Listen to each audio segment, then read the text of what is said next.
बहुत समय पहले एक छोटे से गांव में रामू नाम का एक गरीब किसान रहता था। उसकी एक ही बेटी थी गौरी। गौरी मेहनती, सुंदर और दयालु थी, लेकिन रामू के पास इतने पैसे नहीं थे कि वह उसकी शादी अच्छे से करवा सके।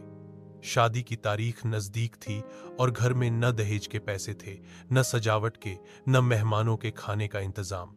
एक दिन रामू खेत में काम कर रहा था कि उसे जमीन में दबा हुआ एक पुराना मटका मिला।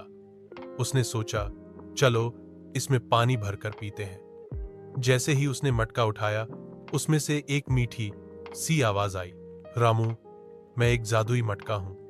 तुम जो कुछ इसमें डालोगे वह दुगुना होकर बाहर निकलेगा।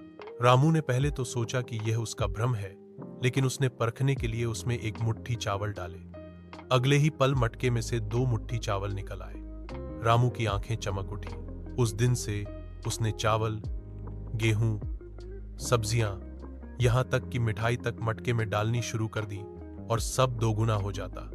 धीरे धीरे उसने शादी के लिए कपड़े, गहने और मेहमानों के लिए भरपूर खाना तैयार कर लिया। गौरी की शादी धूमधाम से हुई।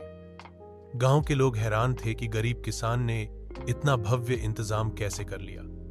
रामू ने कभी किसी को जादुई मटके का राज नहीं बताया, लेकिन वह मटका हमेशा उसकी रसोई के एक कोने में रखा रहता, जैसे कोई पुराना दोस्त।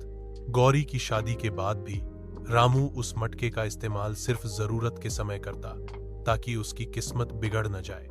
उसने सीखा कि असली जादू लालच में नहीं, बल्कि जरूरत भर लेने में है।